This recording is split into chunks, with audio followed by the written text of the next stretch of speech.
Hello everyone, thanks for coming. Today we are picking up where we left off last week with working on our SlimPHP boilerplate called Micro. So today we're just going to have a little bit of a play and see what we can get done. So I've done a little bit since last time. Let's walk us through it. Over here. So I've changed how we are building our command line application here. And instead I've bound that into the container. It's because it felt a little bit cleaner. So let me just collapse some of these. Here we go. So what we've got here is we got our Symfony application class. Hey Daniel, thanks for coming. So we've got our Symfony application here. And we're going to create the new Symfony CLI. We're going to pull out the config from our repository, which we've already built up the top. And then basically we're just going to loop over each config item under commands and just add it nice and simply into here. We're just going to do a container get class so that it kind of auto builds that class for any dependencies and then return it. So it's less juggling, less messing around. And if we come and have a look here, we've got console commands, we've got root list command there. So if we do a PHP micro root list, these should be appearing nicely.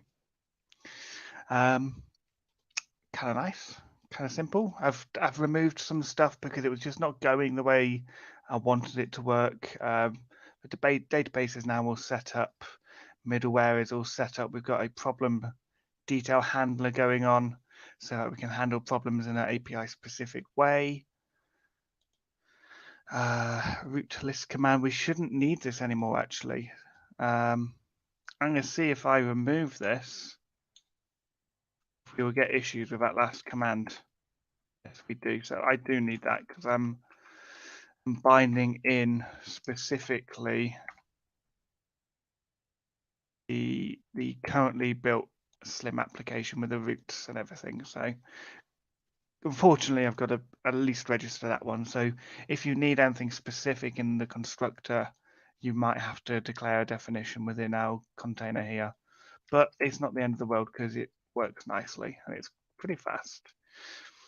So I was playing around with Doctrine and how I want to use Doctrine. And then I got to the point where I decided, do I really want to use Doctrine? How do I want to use this? Oh, the other thing I've done is I've also switched to Symfony's router. So all I've had to do is pull in Symfony routing, which is slightly faster than FastRoute anyway. And the lead maintainer for SlimPHP was working on an experiment that he's not sure if he's going to use or not. And I volunteered to give it a go. So I've installed it. It's a bit faster. I wouldn't say it's ridiculously faster. This is going to be a very naive benchmark, by the way. So if I just come to the local server, I'm just going to compose a run serve. And over here, we will just do a quick benchmark. We're getting 1,105 requests a second, 1,300. We're getting about 1,400 requests a second. And this isn't using, PHP Swirl. It isn't using Roadrunner. This is just PHP working as PHP. So then if I come back to this container here, and to stop those going through, all I've got to do is remove that. And that is no longer using Symfony's router. So this was the speed difference. 700, 13. So it's about 200 requests a second faster on average. If we want to be really kind of naively vague about it, Symfony's router will give us 200 requests extra per second. And all I've had to do is add this little bit of code here, which gets a callable resolver when we pass in our container. And this callable resolver is which one is that? That's the Slim one. Then we're going to get the Slim response factory, the Slim's PSR 7 URI factory. Then we're getting a root collector, which is Slim's one, a request handler over here, which is again a Slim one. Then the root resolver, another Slim class, and then dispatcher. That is one I made. So that is in the micro core. We've got a dispatcher within there. And that's all we've needed. And you build up those few little pieces. We stick that into our kernel here. And if we go look at our boot method, all we've done is we've extended it to accept those parameters, which is default for Slim anyway. So if we look at build Slim down here, the factory create, it takes these as optional arguments anyway. So they may be null, or they may not be. They may be an instance of what we're after, or it's null. If it's null, then just pass it in. And then what we can do later on, if we really want to, we can look at other routers that we can actually pull through, and you can start to have some interoperability between the routers a little bit more. But that's what we've done with that. We're now using the Symfony router, and it is hella fast. That is a technical term for it. It is hella fast. It is the fastest router available for PHP at the moment. I can't believe how much faster than FastRouter actually is. But hey, there we go. So that's what we've done there. Routes, we've not really done anything extra in here. We've still just got the 2 routes.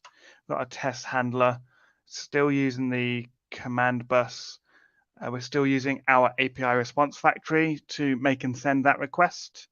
And then the results is just the results coming back from our query bus, which this particular one is list users query. And then when that gets handled in our domain user list users query handler, we literally bind in that repository and say, okay, repository find the ID of 1 and give me back these columns. Ironically faster than FastRoute. Yeah, definitely, Joe. FastRoute is now not quite as FastRoute. It's still a very good router, though. There's a lot you can do to improve with Symfony. I believe you can do a lot of route caching, which I haven't done. FastRoute is meant to just be a really fast, simple dispatcher. And maybe if it was kind of just the FastRoute package on its own with Symfony routing package on its own, there might be a little bit more level pegging on that one, but I'm not too sure. Something to look into when I get chance. Infrastructure, we've got our user repository down here. We're passing through our query builder, which is our Doctrine query builder. So I was having a look at this, and I'm keen to see what people think. And that was, if I just go to GitHub home here, it was, I saw somebody, who was it? Here we go, Frank Tajongo. He was cloning with Steptrack, which is all about keeping your architecture clean. I'm going to zoom in a bit so you can see this.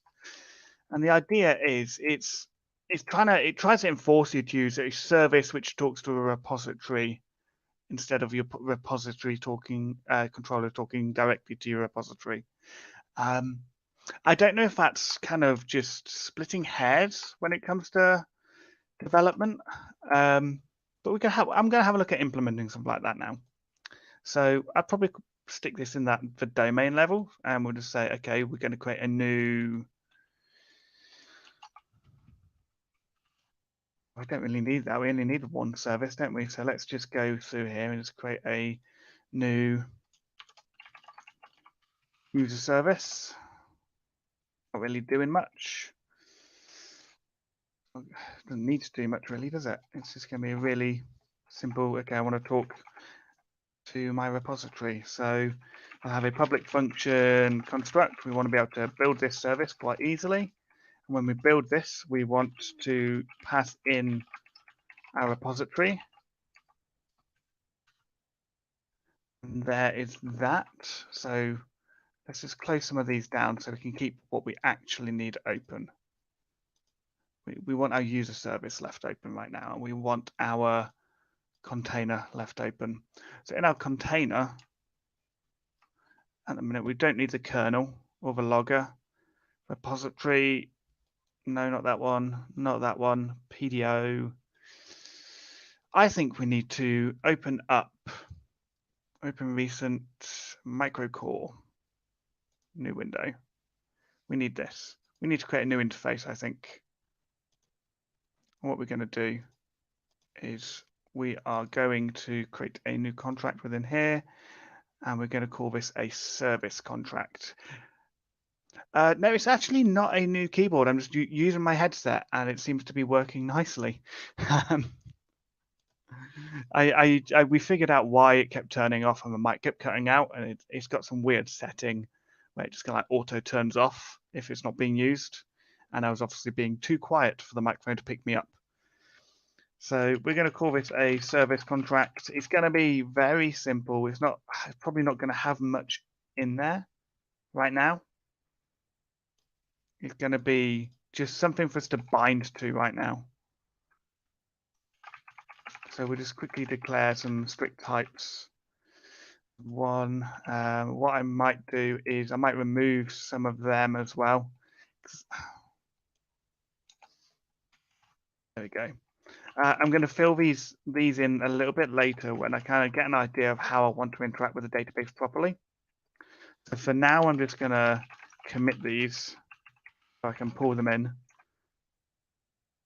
No, I haven't moved the elephants yet. I'm still trying to figure out where I want to put them, what I want to put there. I'm thinking like a really nice big shelf there because I'm running out of space. You know, I've got my poor little Italian friend here on my desk, not really having a home yet. I've got Octocat over there. I've got Gophers up the top and Asami. Yeah, they haven't got a home.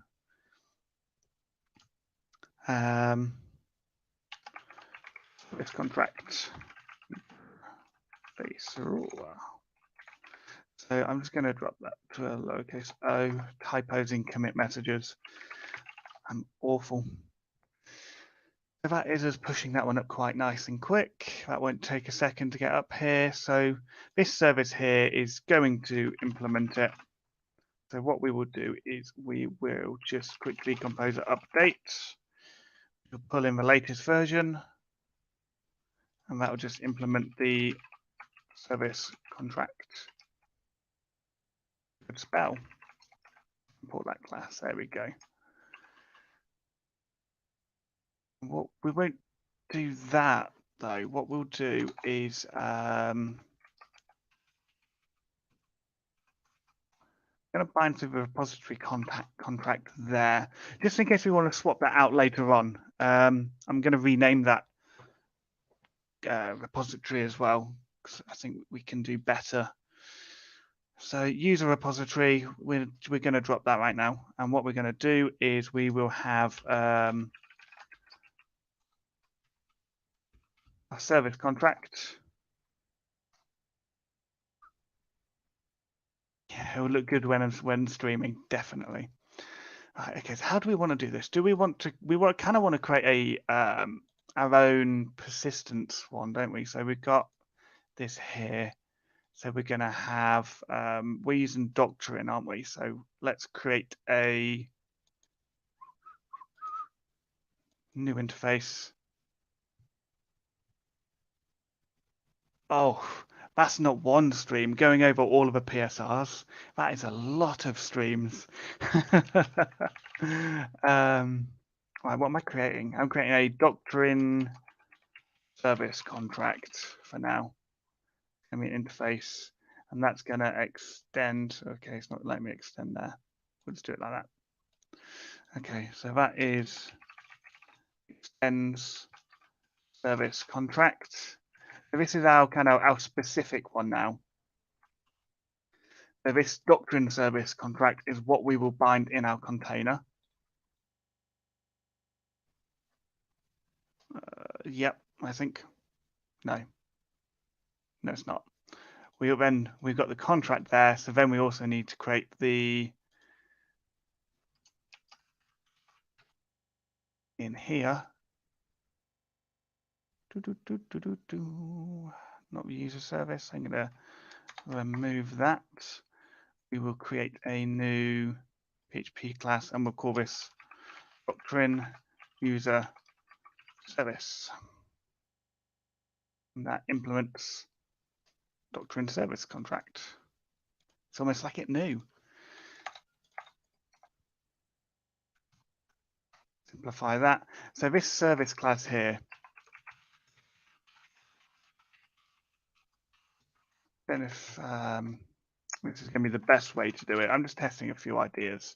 So over in here as well, we're also going to want to do a new interface for Doctrine repository contract. And what we'll do with that one is we will just extend our base one. This is kind of going into that hexagonal architecture a little bit.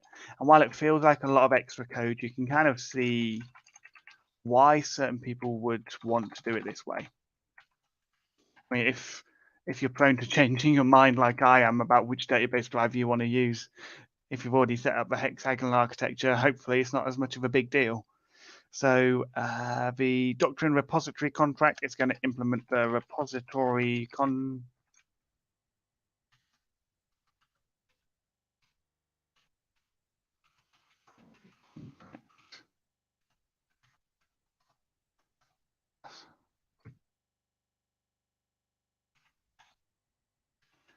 extends, my bad.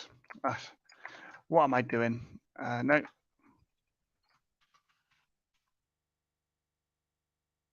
Repository contract, that's what I wanted to extend. Right, so there we go. We've got Doctrine repository and two new contracts specifically set up for Doctrine. Here's our Doctrine user service, and that is going to take in a Doctrine repository contract as the repository. And there's our Doctrine user service all set up. This is starting to sound complicated, isn't it? So if we come to our container, we'll step through this. So let's say our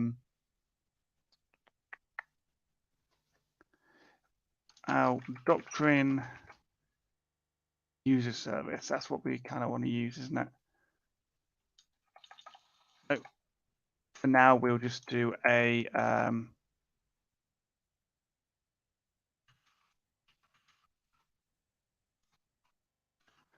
what we want to use. Doctrine service contract. Is that how we want to do it?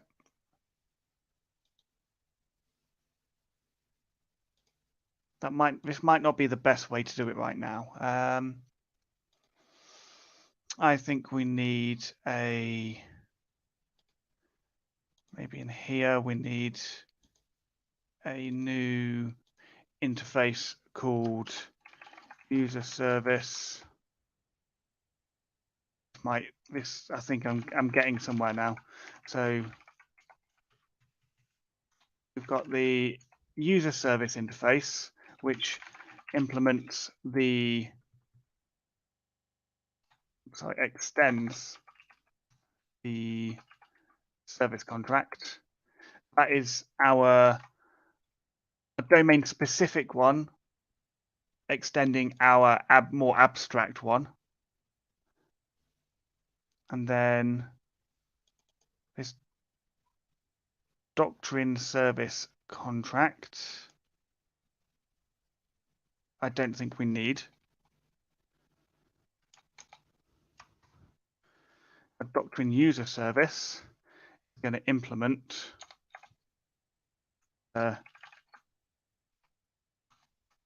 user service, which is our domain specific one.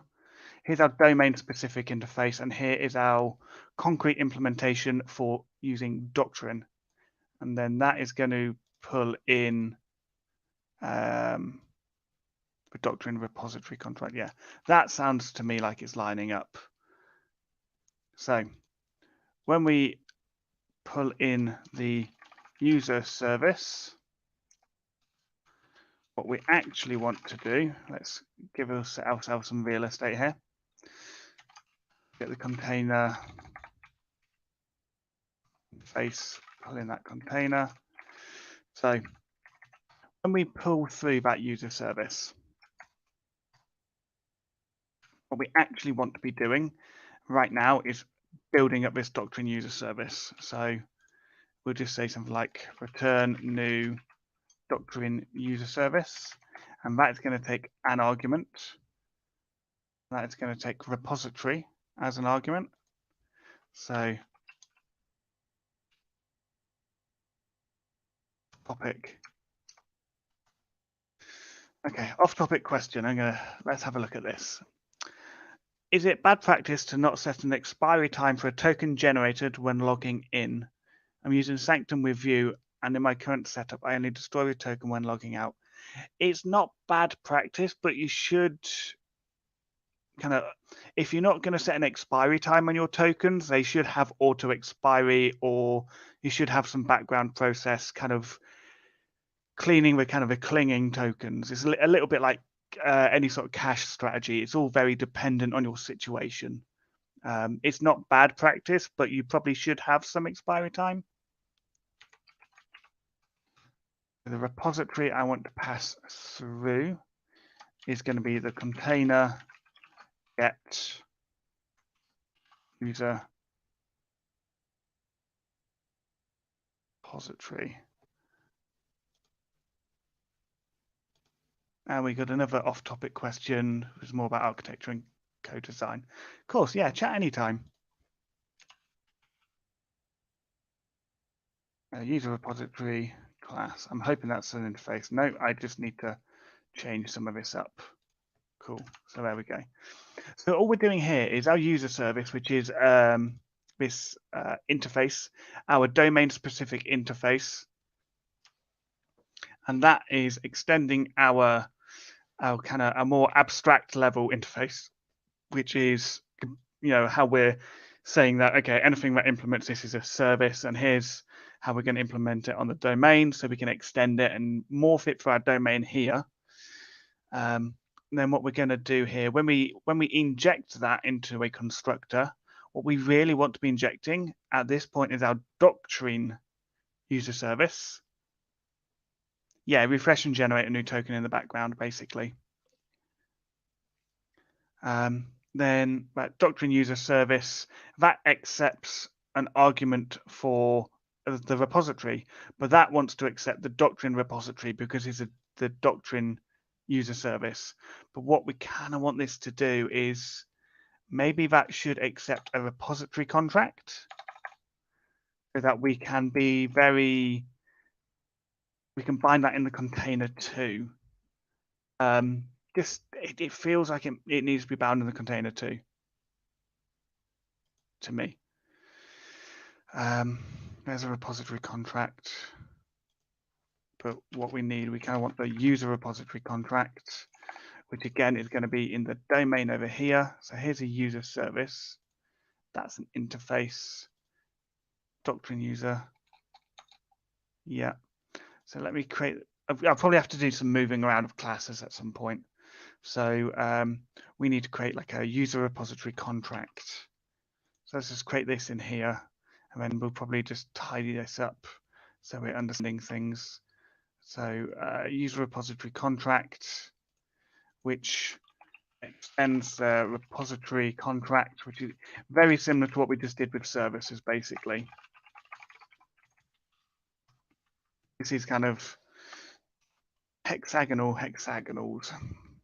Here's our user repository. So now we've got our interface here for our domain specific service, our interface here, which is I can actually call, not don't actually have to call that contract, do I? So let's just refactor and rename that, and let's just remove contract off the end.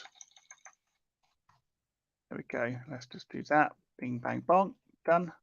Let's make sure Composer knows about the changes. Doctrine. Let's close some of this down. So here's our user repository. That's an interface. It's extending.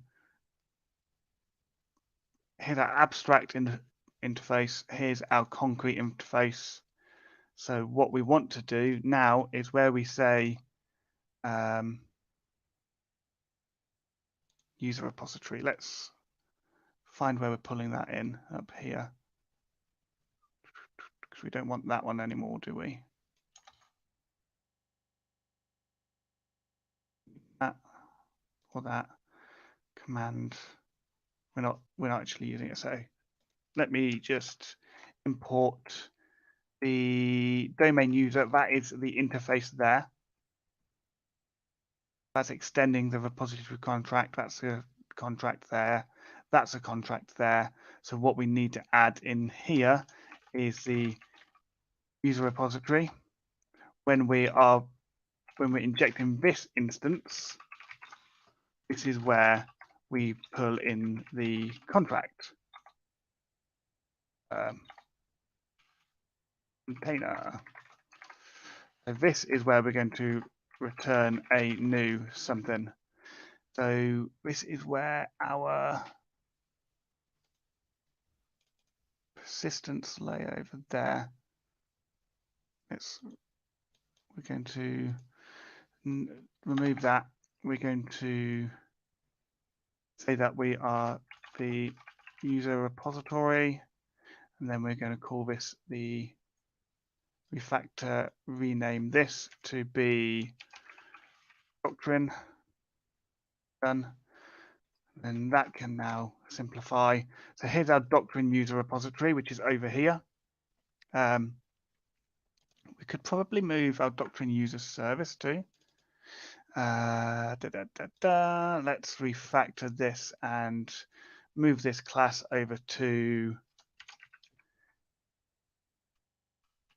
infrastructure base refactor. That's now moved over there. So this is our infrastructure layer. This is kind of that shouldn't be needed.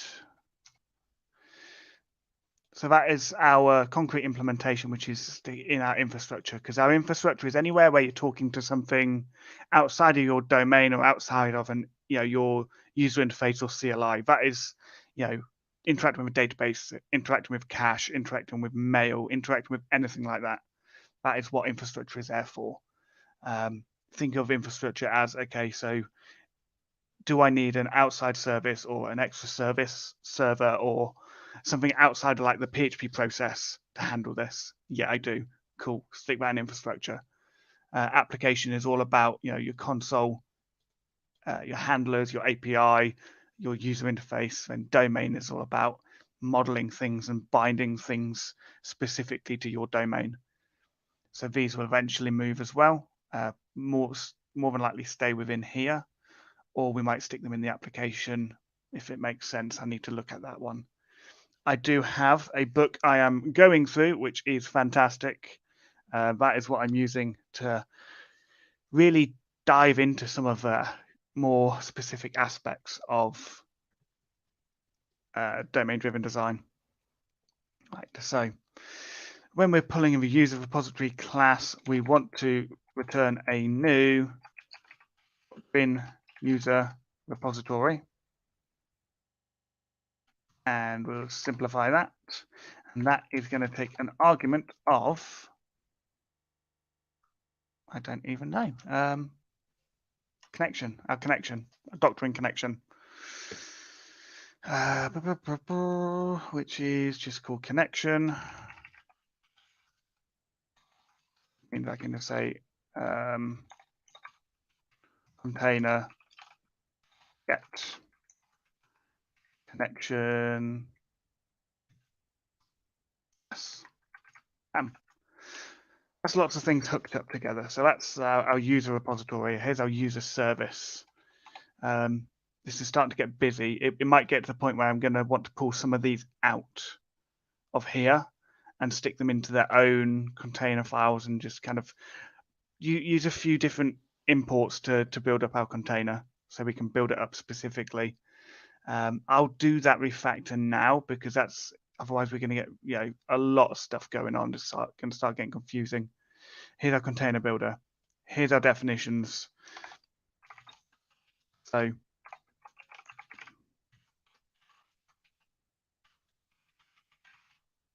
we'll add our domain definitions. Add our we'll do that first. So also going to say builder add definitions, and for that we're going to say config domain dash user. Let's call it something like that. And what we'll do for that is we're just going to create that file. That. Declare our strict types. And then we will return an array because that is what is expected. And it just means that now that's been hooked up in there, our container, we can get this user repository and user service, and we can grab those and just pull them out, stick them into there. And we can import that, and it's going to allow us to start, keeping things a little bit cleaner as we go through. It might mean more files, but it's just a file. In the grand scheme of things, disk space is cheap. That is a Doctrine debug connection. There is our user service right there. So here's anything to do with our user when we're loading stuff in, which means we can now, that is removed, that is good. Our command bus for adding handlers. It'd be nice if I could find a way to kind of lazy load some handlers, but for now we'll just stick to this. And our list users handler is now actually going to take in our user service.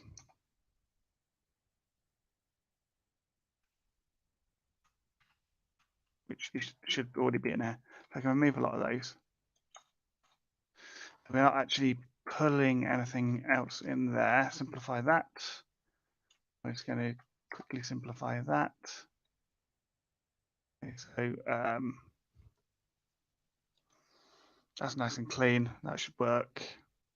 Our list user handler is going to accept an interface now. So this isn't going to accept that anymore. It is going to accept a service. That service is going to be the user service, which is an interface.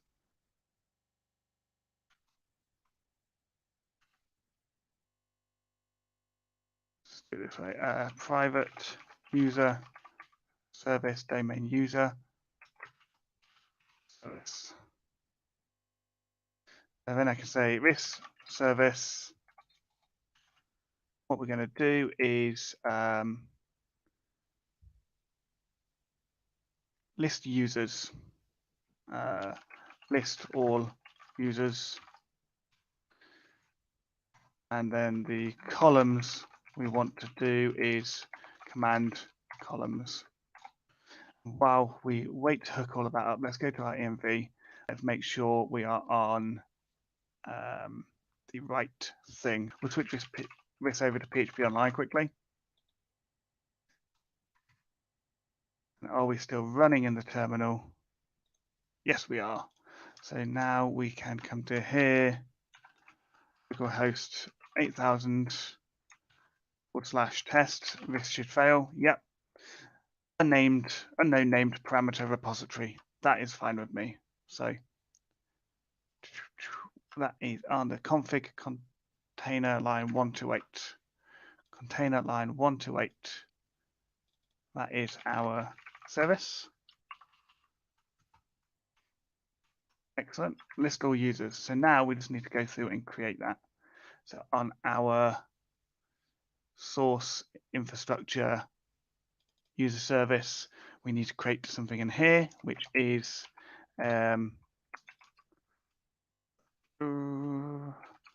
public function list all users. We'll come up with a nice way to return at what return type we'll do later. So when we hit this, we are going to accept some arguments. And those arguments are going to be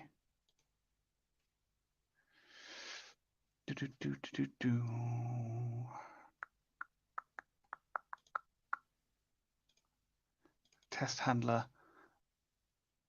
list users query. I was going to hit in a dispatch of that, which is going to hit the list users query. That list users query. I'm kind of tripping over myself a little bit here.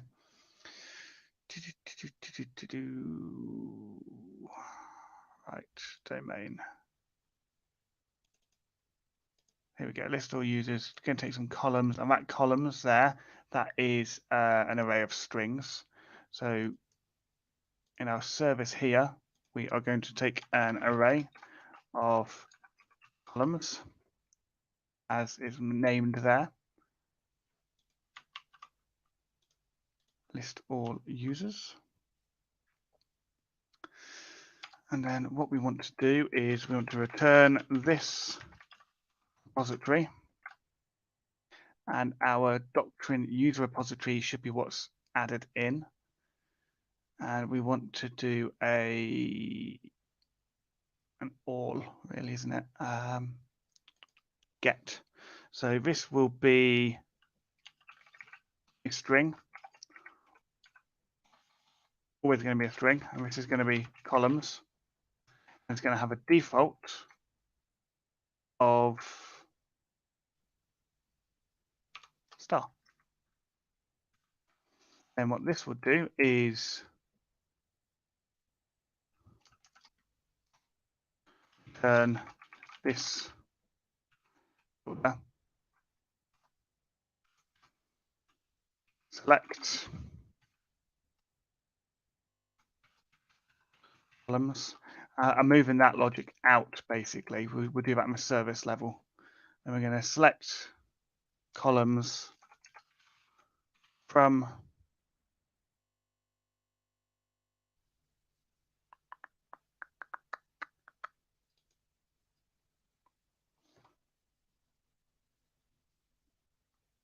that bit's fine. What I'll do is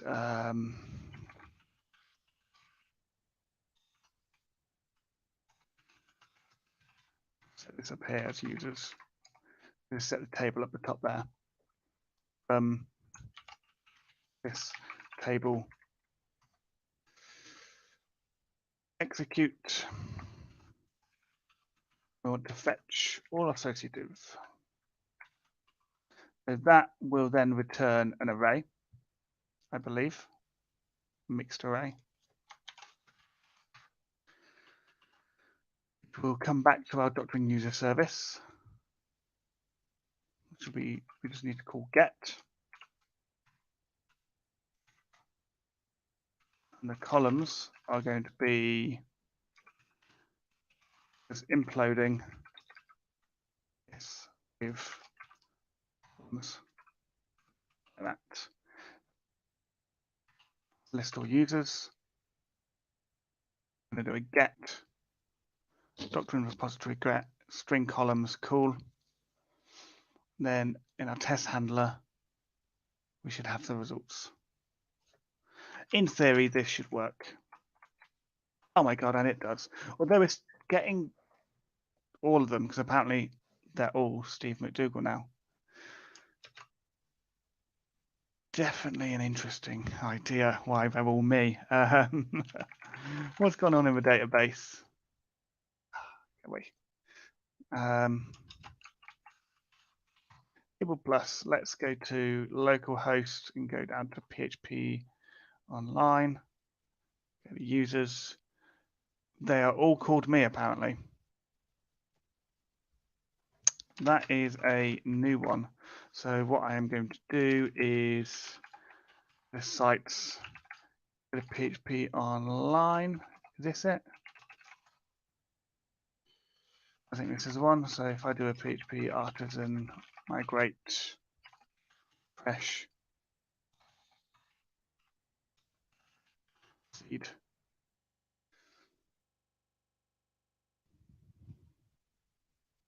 Now we come back to here. Loads of different ones. Perfect. Quick question. Are you planning on implementing an error handler? I am going to implement an error handler. So if I up insomnia quickly, I have implemented something. Whether it's going to work the way I want it to right this very second, I suppose we will find out.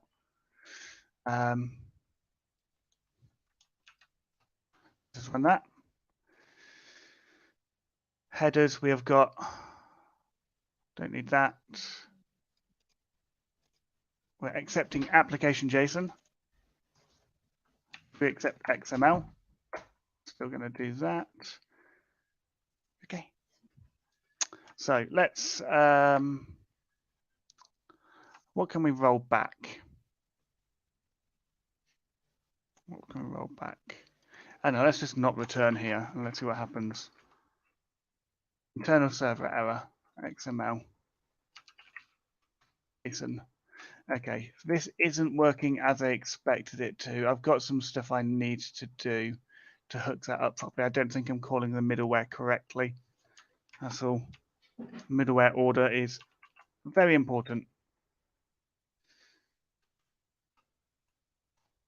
Okay, here we go. That is pulling through. That is giving us all of that stuff. So we'll probably look at that another time because that's going to be quite a lot to figure out.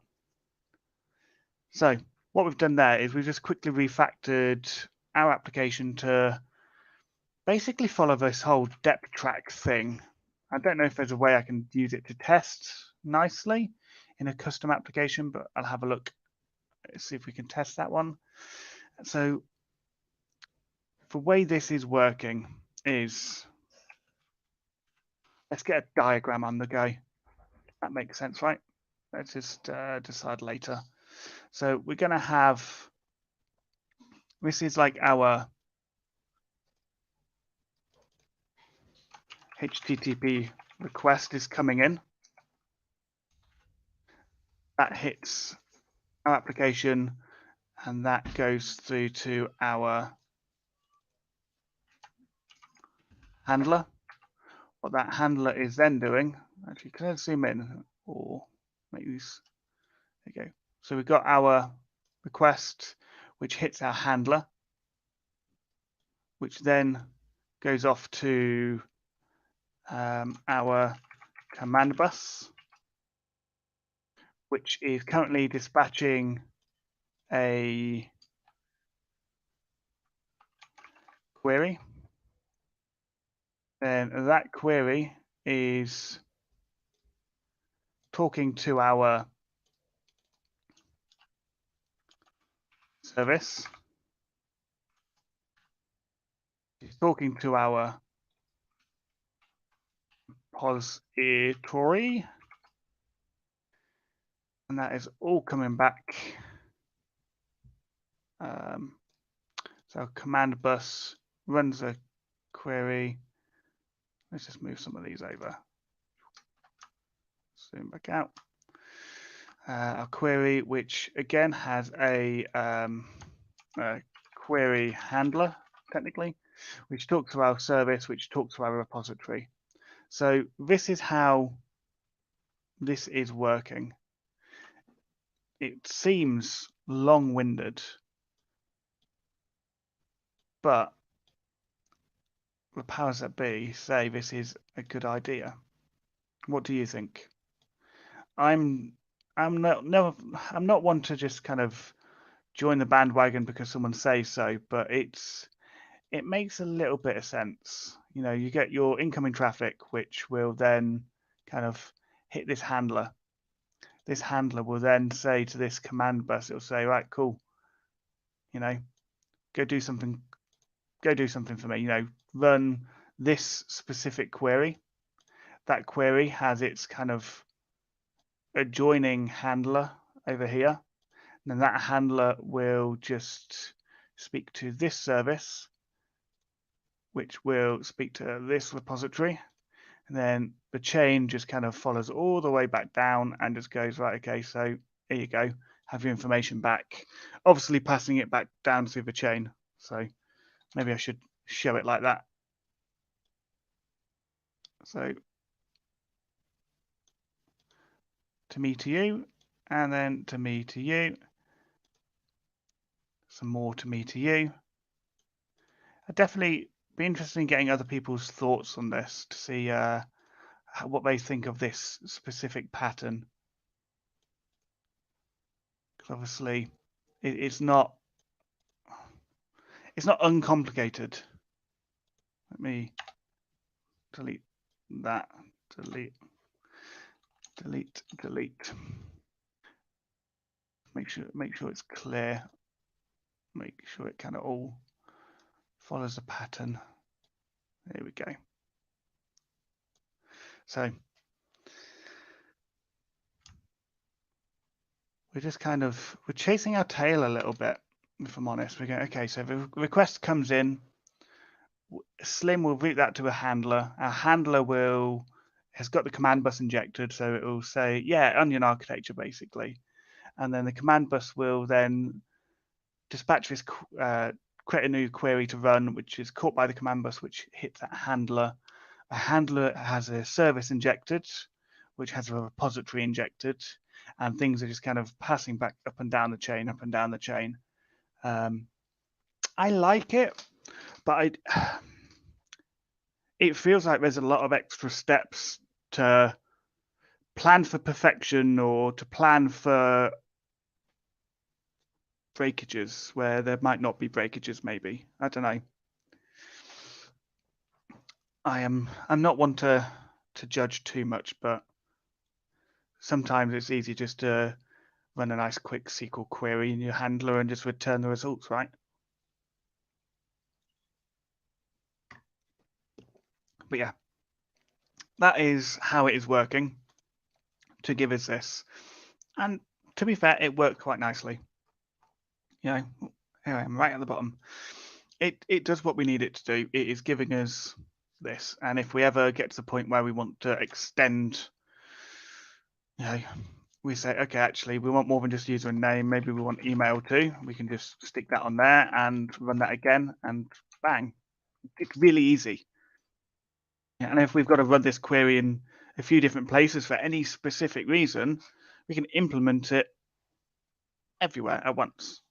I get it. It's single responsibility. It's very specific. And because we're using hexagonal architecture to bind to interfaces, to bind to implementations, we're doing pretty well. We've got a hexagonal onion, which is always an interesting shape. Where's that? That's our hexagonal onion section finished.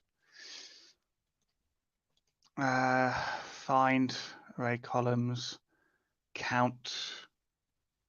There's got to be a nice way with Doctrine to do this.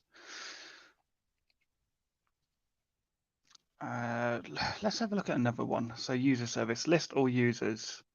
We could say something like a public function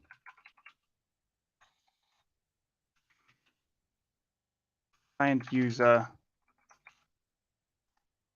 with email. It was simple like that. And this will take in a string for an email, and it will take in something else. An array of columns, maybe, just the same as above. And this, I'm assuming this is going to do a return this repository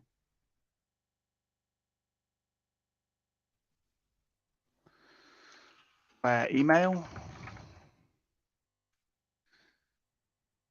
Hey, Daryl, thanks for coming. Feels natural for you. Yeah, it's. I like it. I do like it. Don't get me wrong. It just feels a bit. Yeah, I've been using Laravel a lot, and this obviously isn't something default in Laravel. So it looks like we're going to be imploding columns a lot. So I'm just going to create a quick private function down here, which is going to say, let's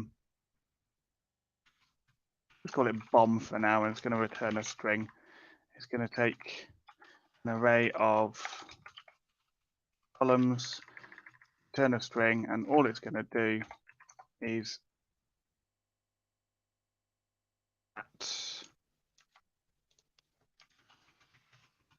what we'll do to make sure it's extendable, we will create a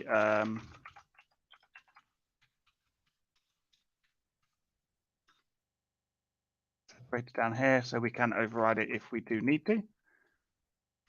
There we go. So all we've got to do now is the columns there is going to be, I don't know, we'll call it implode instead of bomb. We'll be sensible.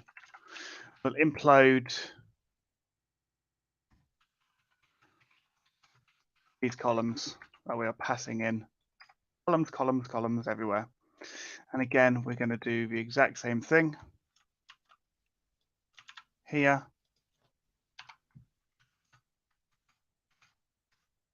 That's a where email. So let's go to our repository, and now we can just do a quick why and why not. I like having commas in there. If I ever write SQL, I add the space after the comma.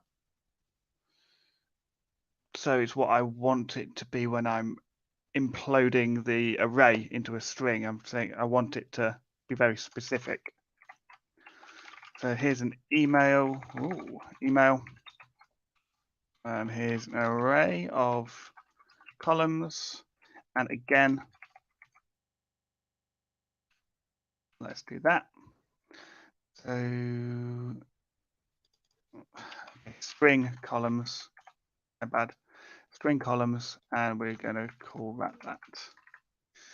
That is going to return an array. So this is where we can return this builder. We're going to select the passed in columns.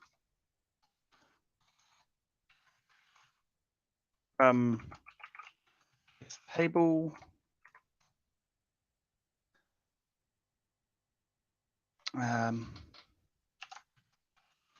Where email equals email, set parameter, where the email is the passed in email, and then we're going to execute that and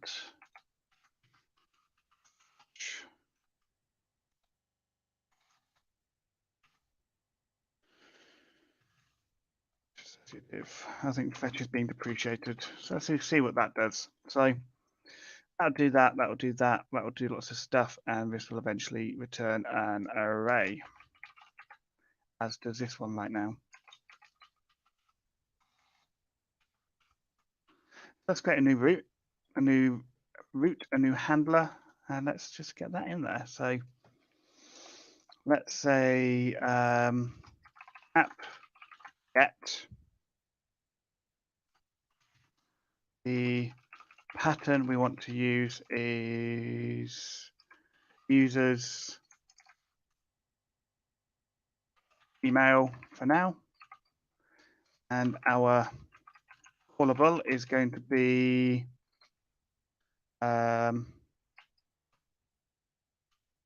user by email handler. Nothing too crazy. We'll set the name. The name is going to be API users show. Ooh. Okay, we'll do this. users show handler.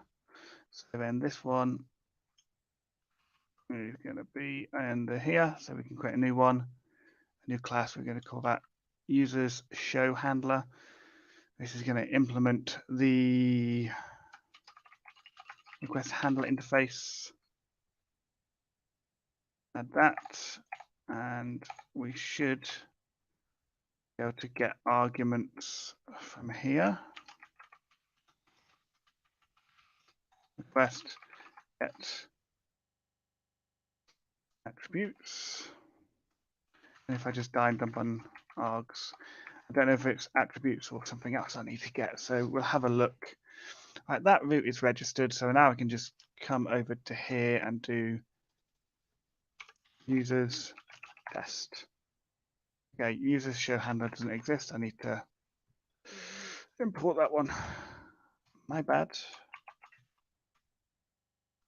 So root parameter, root parser, here's our root. Here's a name, arguments. We do, oh, it's okay, so it's getting arguments. Can I do args there and just, is that going to complain? Nope. So how do we do that with PSR 15? Let's go to Google and PSR 15 get root arguments.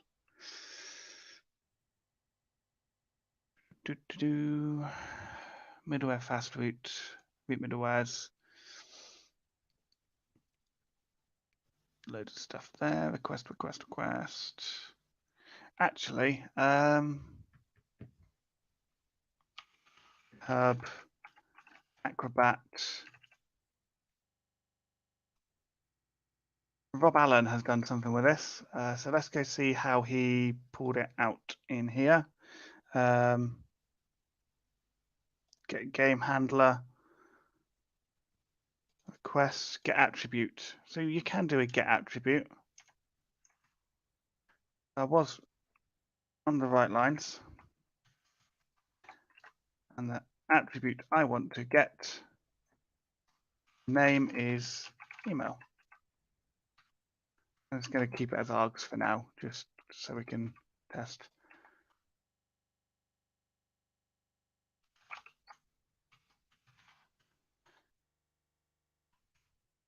Email.com. Found. I don't know what's going on there. Okay, we'll just do it by ID for now. By ID.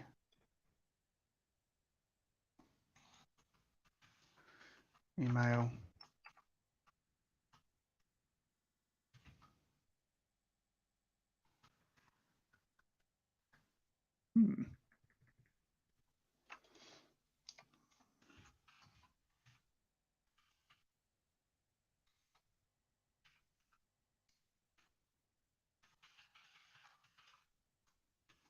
How is this going to look?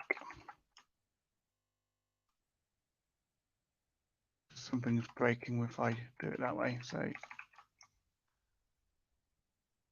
not found of a server. So it's complaining when I do that. So we get attribute. So if I just do a dump on the request, we're not even getting there, are we? So it's complaining when I get here. So searching by email isn't going to work. So I'm going to have to do a quick refactor here. User show. And instead of that, what we'll do is we'll pull in. How did Rob do some of these? See, that's what I'm doing. I'm doing it the exact same way. Config, I believe he keeps his roots here. Yes, he does. ID. Names are exactly the same. I'm not doing anything out of the ordinary. So users ID, users show handler, handle is going to hit the request there. Let's say we're getting one request attribute null. Apparently it's just not passing through, and I don't get why it is complaining.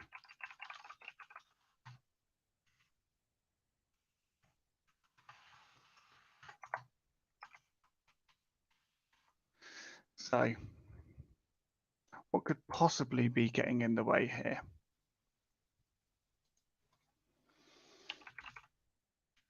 Let's go look at the docs. User guide, the request. So here's a request object. Request and handler, handle. Request method, get the method.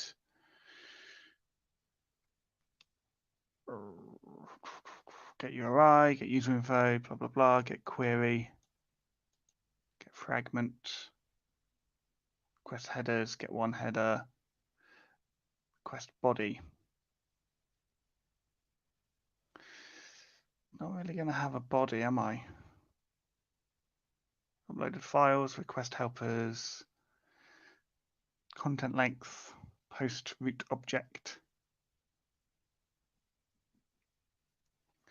And when we invoke root context,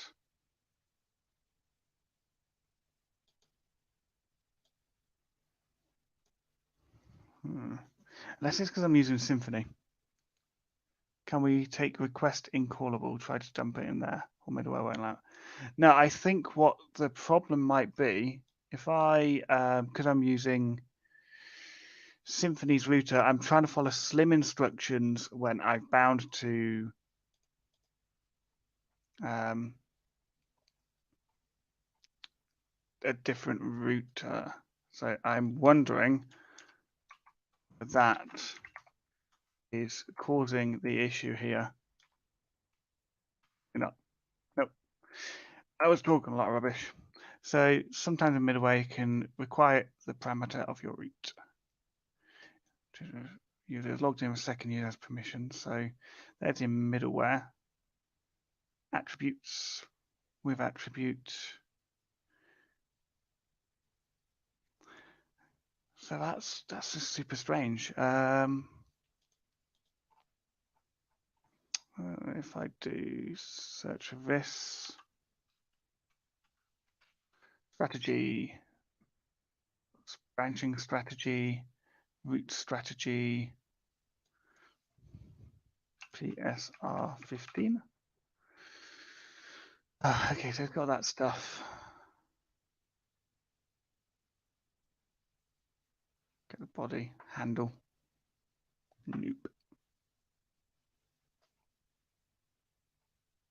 That's not what I'm after. Definitely not. We'll keep playing. We'll keep playing. What's the worst that can happen, right? User show handler. So we're getting the server request interface. Let's simplify that a second. So if we look at that, we get server params. Okay, so let's just cycle through some of these. We can do something like request get server params. Nothing that we want there.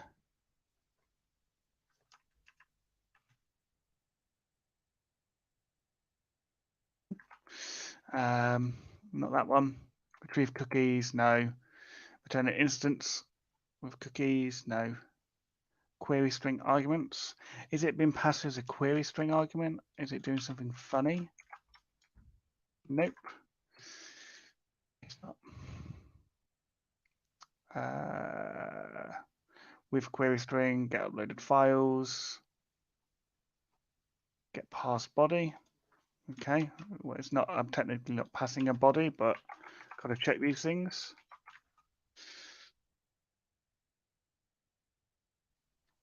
We have got with pass body get attributes, which is going to obviously show us our router.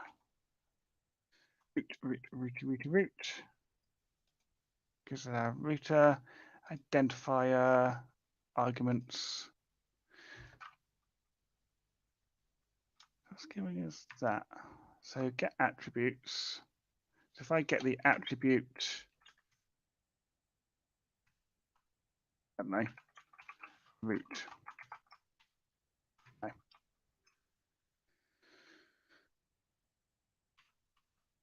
It's hidden well within the get attributes with attribute, without attribute. So it's definitely embedded in there. And I am wondering whether it is something to do with this.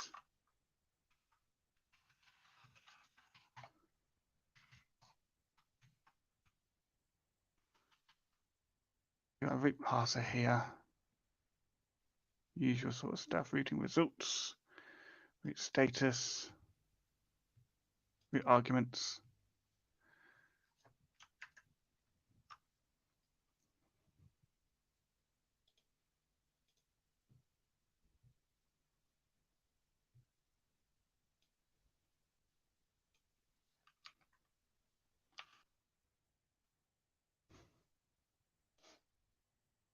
Quest target, what the hell is some of this? Okay, so we can get parts of it.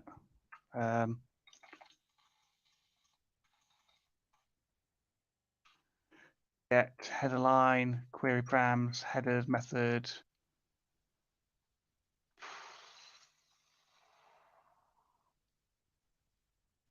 This is very, very odd.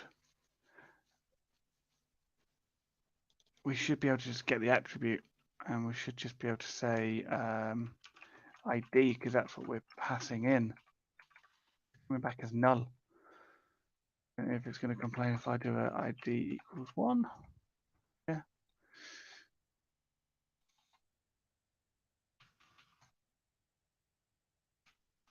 Strange. Very strange. You have to have a look into this and see what's broken along the way. Because scissors, no.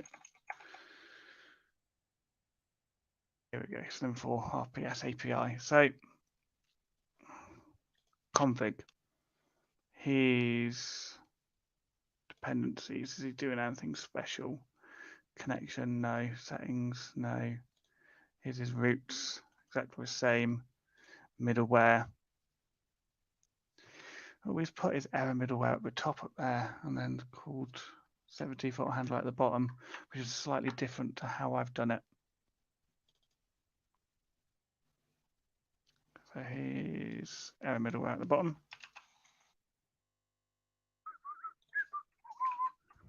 Error middleware, there we go. Last in, first out. Close. Body parsing and root, so they swap around. Following a very similar approach to how Rob does his.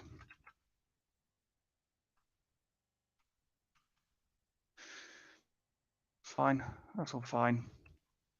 Dependency settings, come over to public. Can we try take requesting callable, try and dump it in there?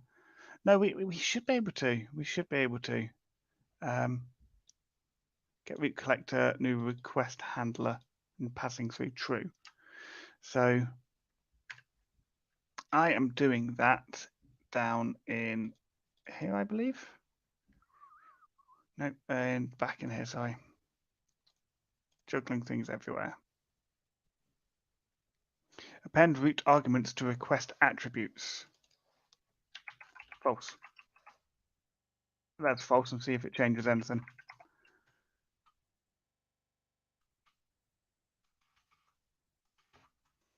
In our handler, let's get attributes.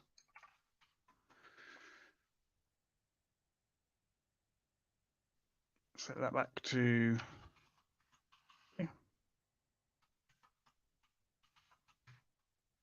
so as you were saying there, Benjamin, if I just override this, for example, and just I don't know, comment that out for now, and we'll just create a new callable.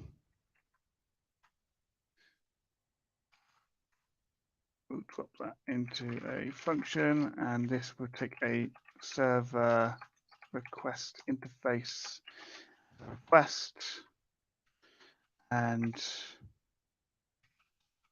int ID slim default. I'm trying to make sure I'm using PSR 15. That's the thing, Daniel. Response interface. Well, that was kind of my purpose of doing this, was to use PSR 15. So at this point, I'll just do a quick dime dump on ID. Ew. Response given. So if I drop that, dime dump on the request, the attributes are coming through. So then I can do like a get attribute ID. It comes through. Yeah, okay, that's really strange. So if I'm doing a handler, it doesn't work the same way, because I'm not doing anything different other than the sort of handler it is. Could that be a bug with Slim, or is that a bug with my code?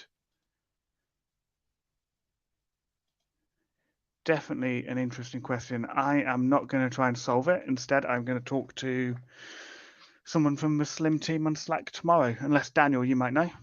Are we passing same instance? Yeah, so all we're doing here, a server request interface matches server request interface here. We're meant to return a response. We're not passing anything extra in. Root arguments from request. Get arguments. Ooh, okay.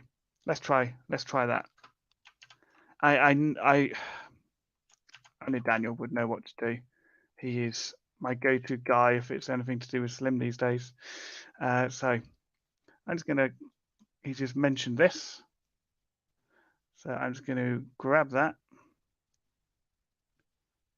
Is it possibly the data type? No, you shouldn't have any data type attached at this point.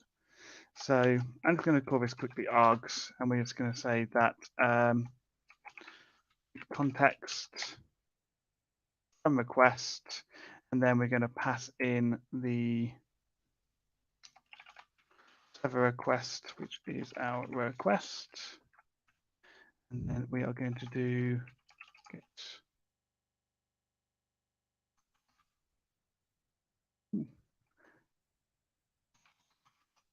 get root, get argument ID. We're just going to dime dump on that args there. It does work. Okay, so that's really strange. Daniel obviously has solved it, but that seems like a very long-winded way to get something that I can just do that inside a callable. Unless, because the way PSR 15 works, it sees everything as middleware. So in there, I've got to pull in the root context, maybe. Oh no! If I get arguments, I'll get all of them. So that will just give me like an array of things in there, so I can shorten that to get the specific one I was looking for, which is ID. If I swap that back to email, there, swap this back to email there. So just Steve mcd@gmail.com. That dies. Okay, so I cannot apparently pass through that very nicely. So we'll go back to ID for now. We'll just stick to ID. I just wanted to have some fun. And at this point, this is where our show handler needs to match the application handler as a test handler.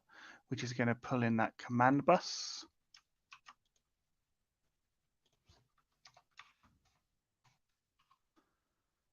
So what we can do, we've now got the ID from the request, which we're going to try email with callable. No, because the way you pass it in doesn't seem to work. If you pass it into the browser, it goes horribly wrong. So I'm just going to stick with ID for now. And I'll just adjust along the way. Let's close some of those. Users show handler, we're passing through an identifier. And what we're going to do is, like in our test handler over here, we're going to say, okay, so basically bus handle. So basically the user should be this bus handle, and we're going to need a new command name. So our command is going to be a new show user command, and we're going to pass through the ID as that. So I need to come over here and domain user new PHP class show user command. We'll add that. That's technically a query, so we're going to quickly refactor that and rename that to query. A query and a command.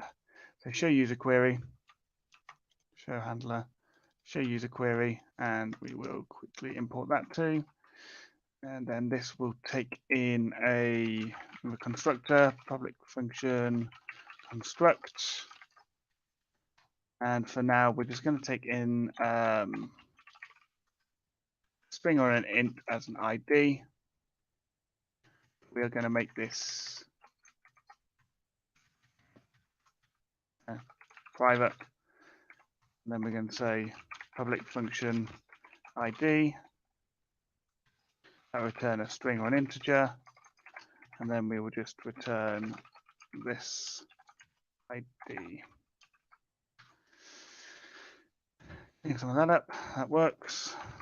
There's our show user query, and then we need to create a show user handler. So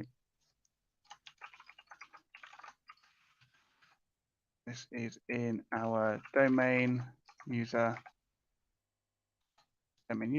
Cool. Add that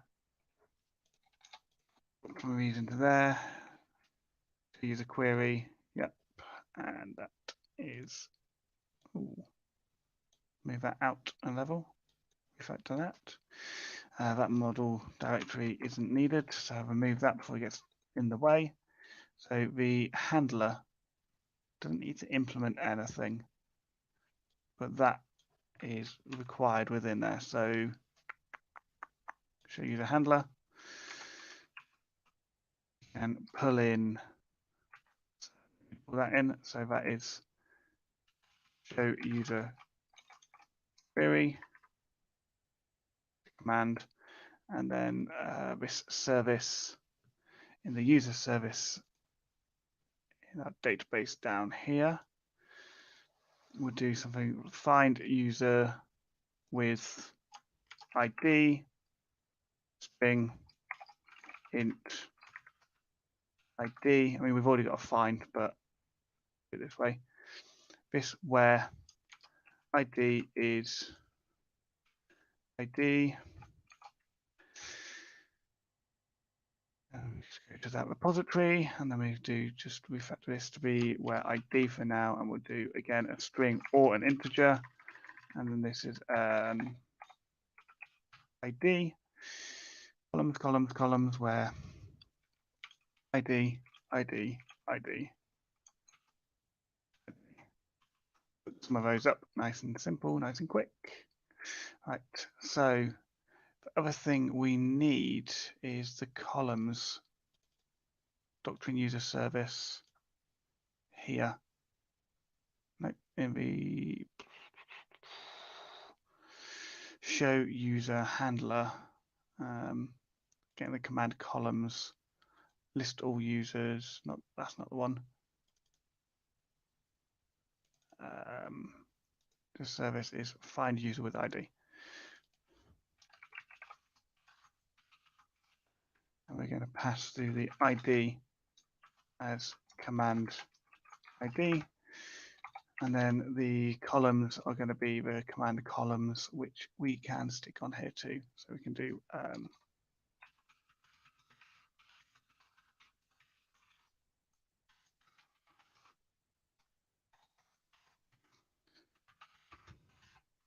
and we'll just do like ID, name, email for now. So there's all of that. That's looking good. How far are we getting? Cool, missing handler exception. That's fine because I was expecting that. So now I can just close all of those a second, and we just need to go register our handler container.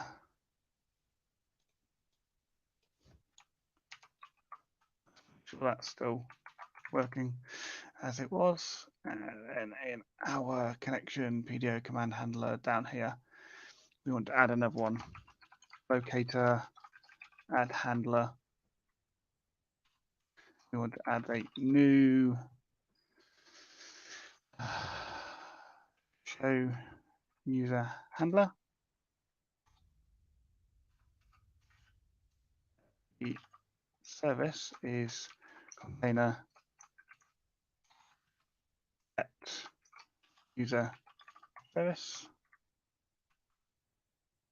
And the command class name is going to be show user query.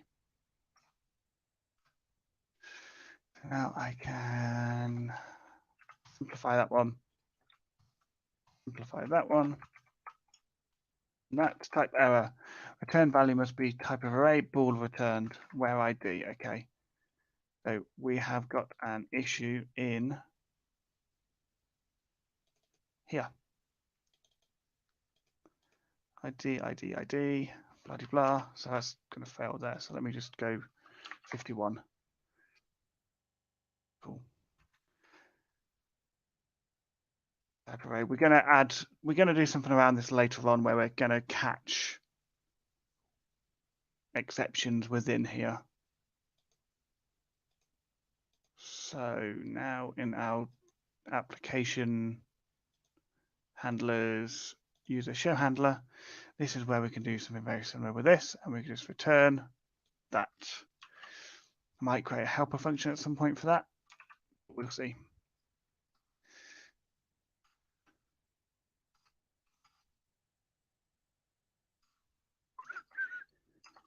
Right, let's just tidy all this up.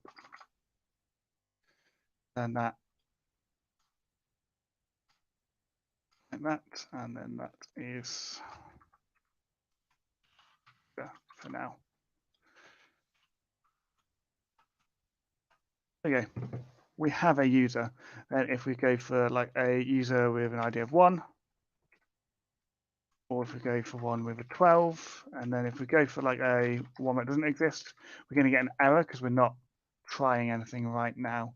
We're not doing any exception handling within our repository or anywhere else at the minute. But we will do. We'll get around to that. So for now, I'm going to add all of these, add all of that. We're just going to say a hexagonal onion that is rather slim. Yep, that is a commit message that you are not going to understand, but it is an example from a stream, so it's fine for now. So that's that. What else could we possibly do with this right now? We started moving towards hexagonal architecture. I'd like to look at how we could refactor certain parts of this to make it a little bit easier to maintain as we go along. Like that makes sense. That works. Infrastructure is perfect. Domain, not so good. what I'd probably like to do here is create a directory called command bus, maybe, and move some of those in. So then I can have, actually, let's delete that and let's just create commands.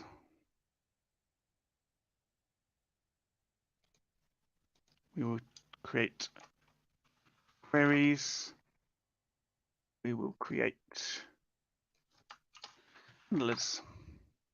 So refactor this, and we're going to domain user refactor move class, and we're going to put the list user handler in the handlers. And then this one, can refactor move class into handlers. Refactor, let's refactor that, and let's move that class into queries. And again, refactor this one into queries. That makes sense. Then these are two interfaces here, so now I can create a new directory called contracts. This repository can refactor move class contracts. Just do a few refactoring sessions here. Contracts, let's move them all into contracts. Currently there's nothing in commands, but what I'm going to do, I'm going to create a git keep. Make sure that this directory does go up. Close all of those. And these contracts here, repository, I think we should refactor and rename user repository contract. And it's going to be changed in a few places. And then this service, just for kind of naming sake, we're going to call this a contract as well. All of that.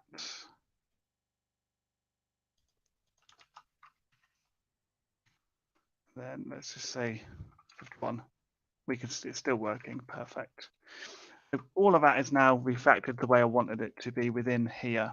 So our user domain has got commands, contracts, handlers, queries. These handlers are command handlers, so I don't know whether we should rename that like command handlers, but for now I'm just keeping it. Then in our application, we've got handlers, which are our HTTP handlers, and our console going on there too. I haven't got any tests yet, but that's going to be a future thing. Here's where our migrations are going to live. Our config is all going on there. One thing I could do, I suppose, here is create a new PHP file called command bus.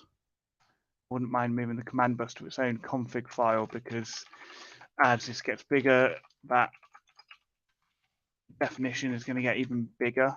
So I'd rather keep this in its own specific file to keep things kind of clean. So what I'll do, I'll just grab this command bus for now, grab that, and we will stick that in there. And we're going to import that one, and then we can just go through and import these. Import, because then all of these aren't so bad once it's in its own specific place. Okay, it feels busier than what Laravel you're used to if you're used to Laravel, but it's still pretty darn good. Just import all of that. All of that. That is middleware. Here's our handlers. That's all looking good to me. So in our container now, we can just remove that command bus, which means we can start to remove some things from up the top here.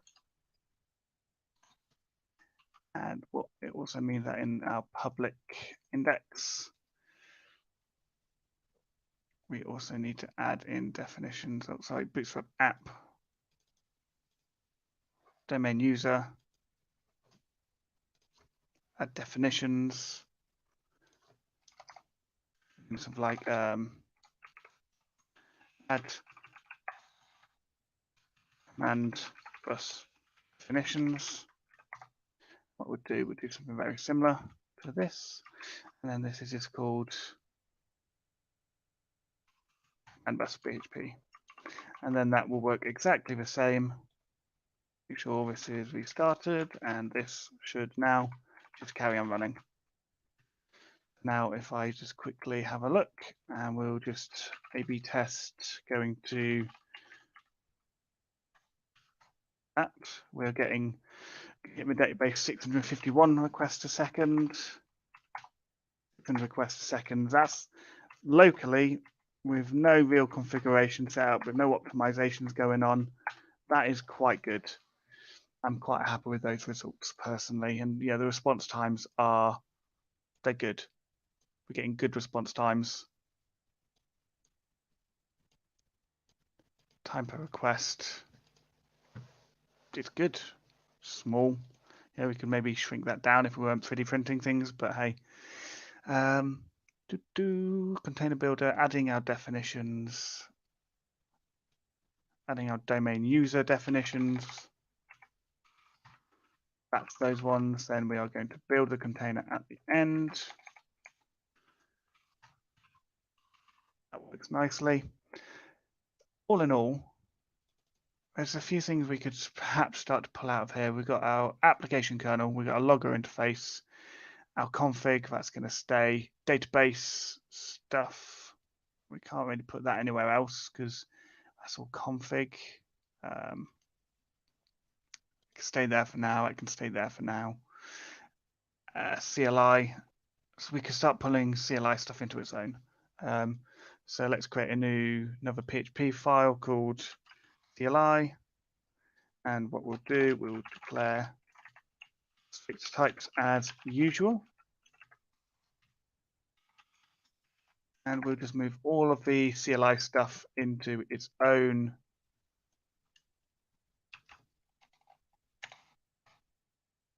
little thingy here. I mean, I can start to really clean up how we're pulling in some of these classes, because I don't want them to get too hectic, too busy, and too messy. No real reason. You know, if this is all CLI, you can accept if this file gets a bit big because you've got a lot of commands going on in there. Whereas this is meant to be your main container, you want to keep it lightweight if possible. And down in our app over here, we can also add this in at the end, just doing add CLI definitions. We'll just do config CLI. We can now still go run macro, boot list. And the args isn't really going to work for this because we're using PSR 15, but it works. This does what we want it to do. So if I just close all of those down again, we're just going to do another commit.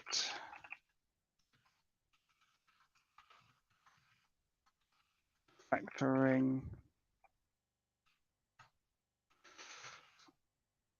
I think, if I'm honest, I'm struggling to think what else we can do without diving in too deep.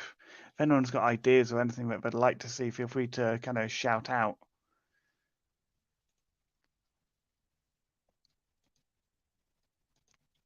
I'd like to get database migrations done, but I believe that's going to take a little bit longer than what I'd like.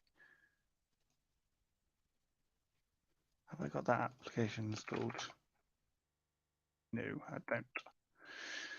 That's a Linux command. I was hoping it would work because it would be quite descriptive. Infrastructure, database, mail. I suppose we're going to want to send emails at some point. Maybe. I don't know whether we're going to want to send this in this specific one, or if every single API is going to want to send emails. running the command bus in the CLI. Okay, let's do that. What could we do for the command bus? I know. So if we look at our console, this part here, we've got quite a lot going on here.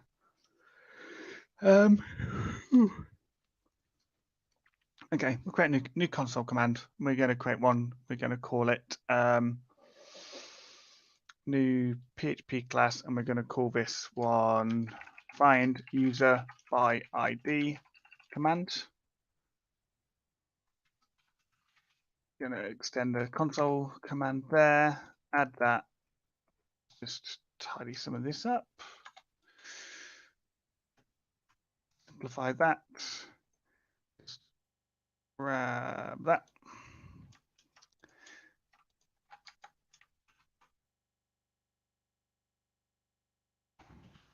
Users by ID,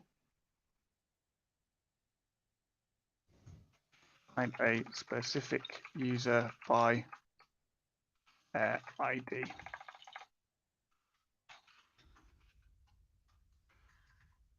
Right. And what we need now is we need an execute like that.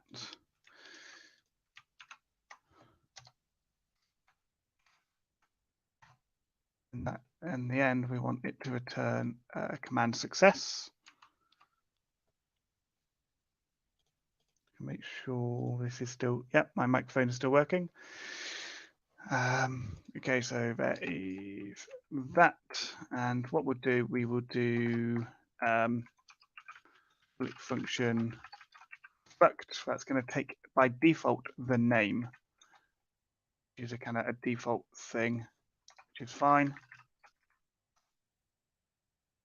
We are also going to inject in private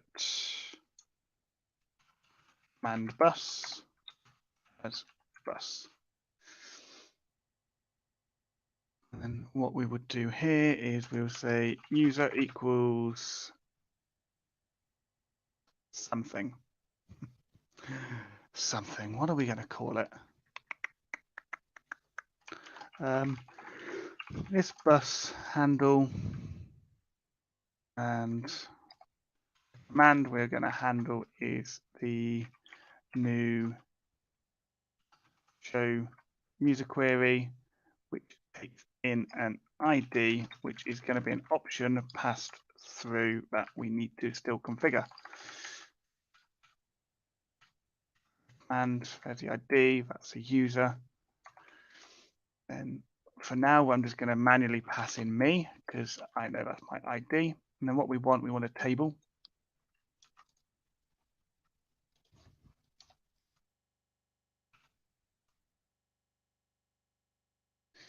What I would do actually is we'll do this here. We'll do the query is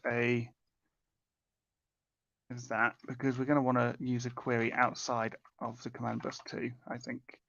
So here's that, and we're going to send this query there. So when we get down to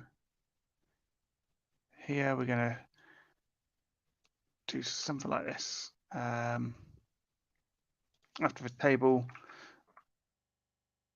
we are going to set headers.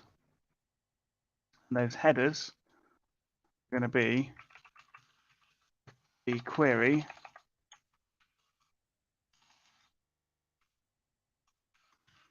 columns.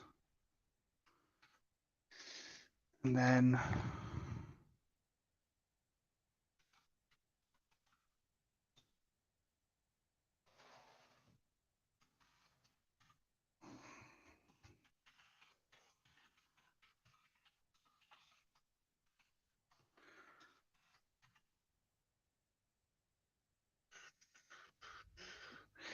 actually, technically, I shouldn't need to do that because a query should have done that filtering for me. So I should be able to say set those user in theory.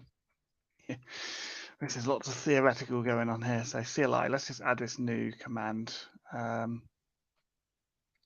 our config app down here. We're going to add in our app console and users ID command. Done. If I just come to here, PHP artisan. What am I doing? Trying to do Laravel commands from micro. And then, okay, so users, and we'll do like a by ID, not very friendly. Array must be in table, an array or a table separator instance. Cool. So here, we'll just do a dying dump on user. Let's see what this is giving me. This is giving us that.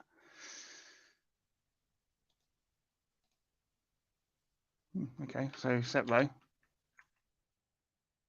It's an argument of column and an array.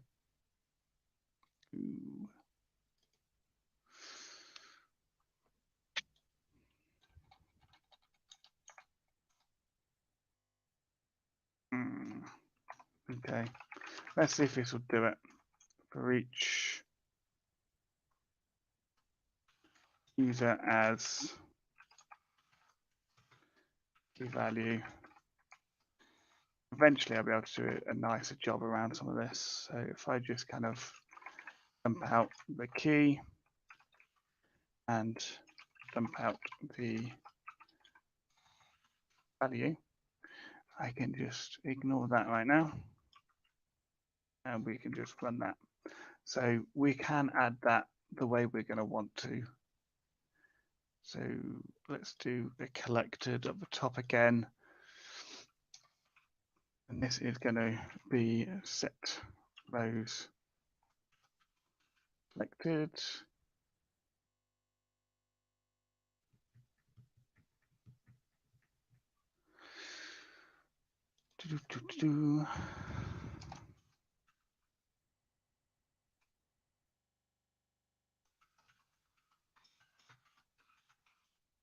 Isn't really changing much, is it?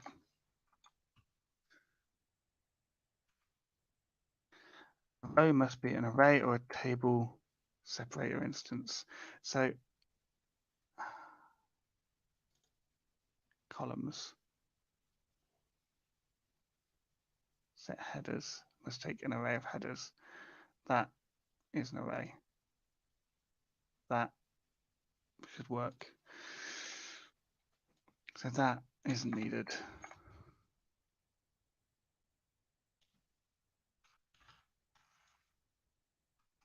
If I just manually set this. So we're going to want that perhaps. Hey, I got it. I got it. Table render. We got there. Right, render that table. And this will allow us to see, hopefully, ID, name, email.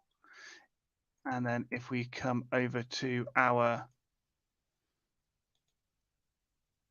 domain queries, show user query, and let's say we want to add on, I don't know, create that.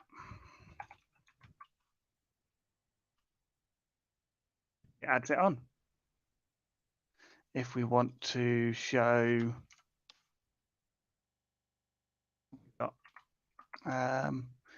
password, username, let's do username. Here we go. Email and then obviously username. We can get all of those quite nicely. So it's very extendable doing it this way. Obviously updating with show users query now when I come back to here is doing the same thing.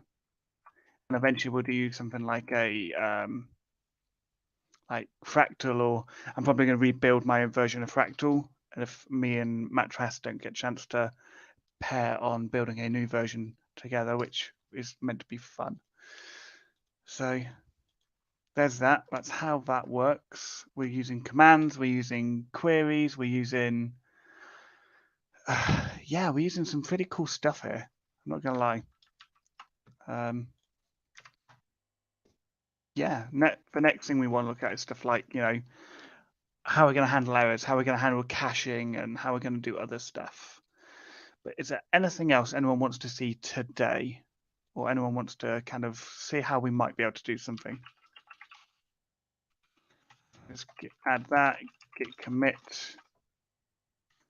testing using the command bus in the CLI to ensure it acts as expected.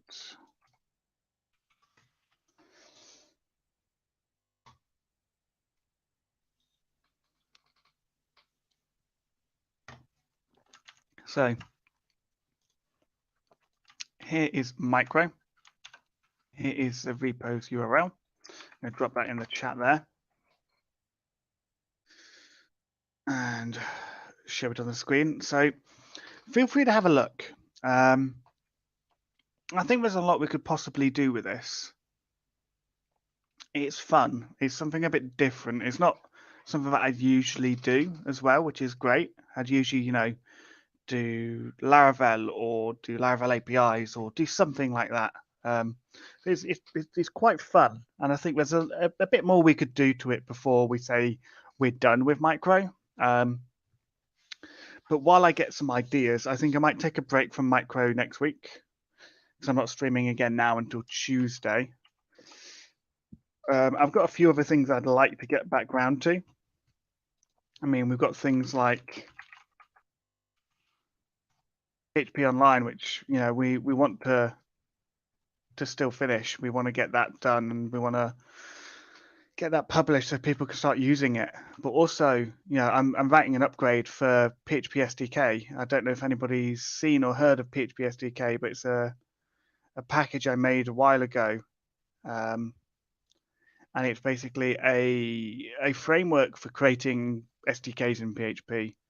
And overall, it's really simple to use. And if we look at the example for Forge here, for example,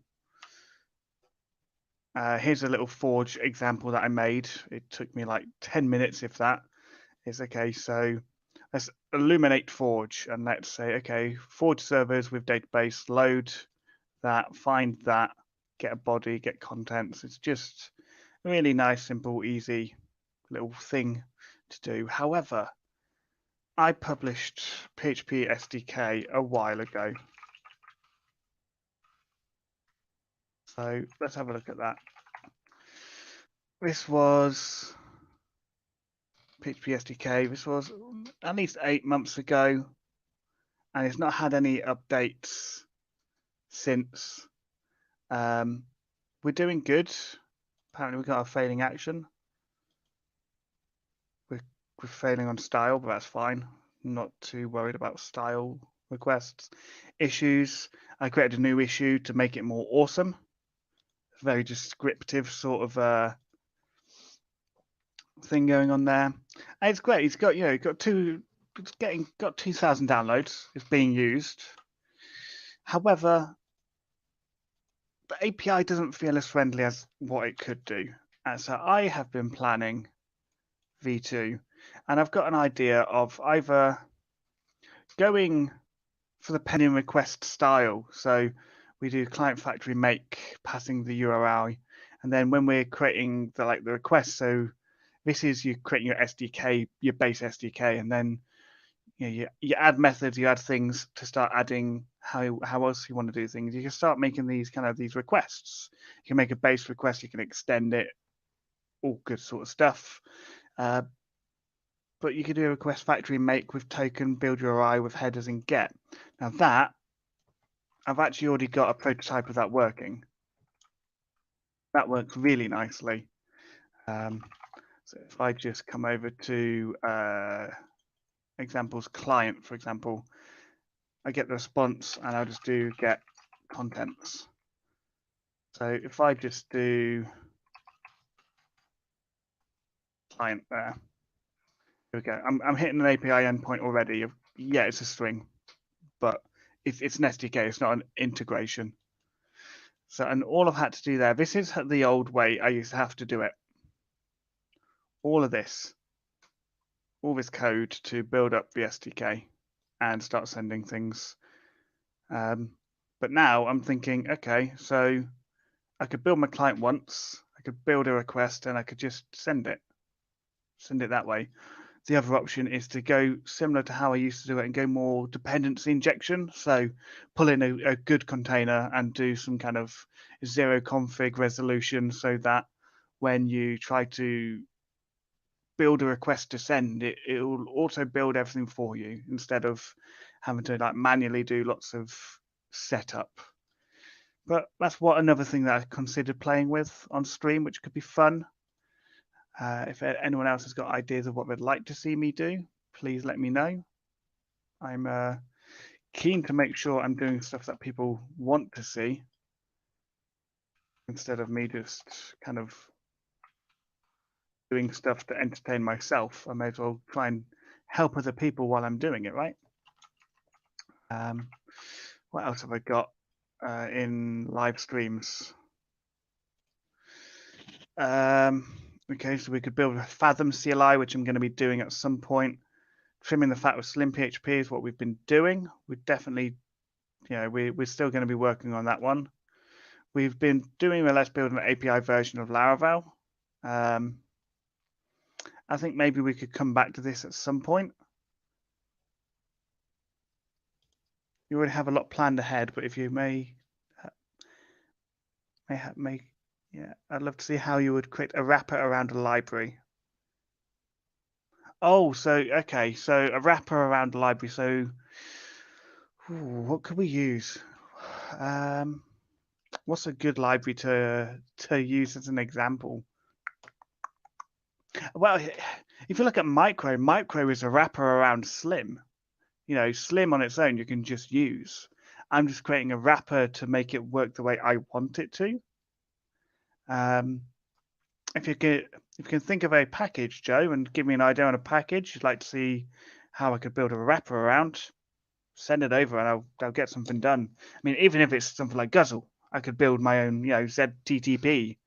I could do any of those, but to be honest, I'd probably lean away from Guzzle because I've got my PHP SDK here, which I could create a new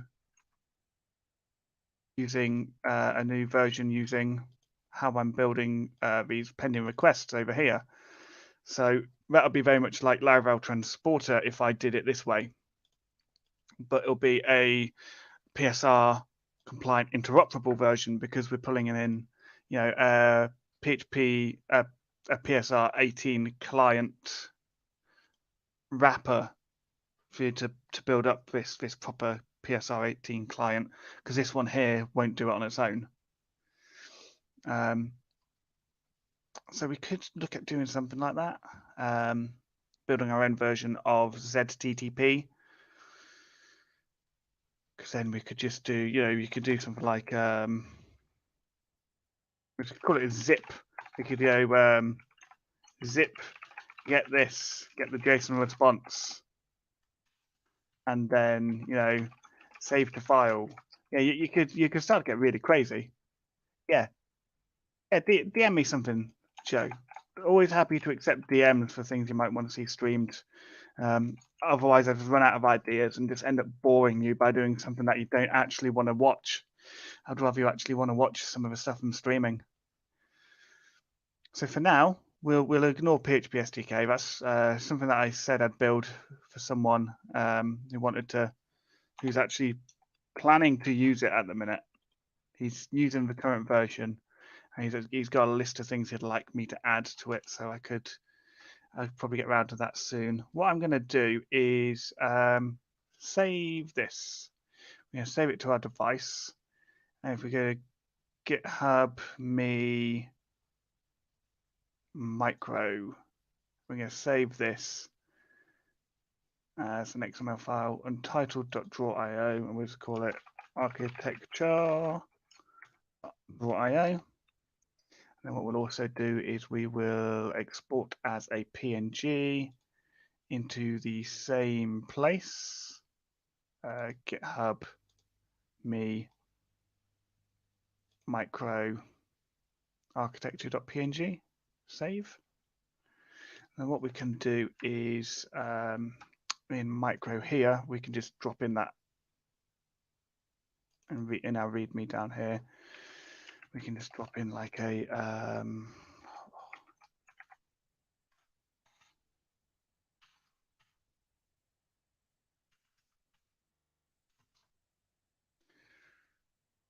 let's call this architecture diagram for HTTP requests. There we go. Alt, and then what we'll do is we'll add a C, and we'll just name it the same thing. Obvious what it is.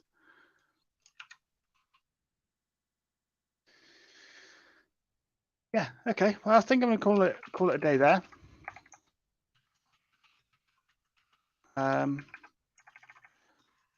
Reach out to me on Twitter. And just let me know anything you might want to see me stream. Let me know any feedback. And I'll catch you next time. Thanks very much. Enjoy your evenings.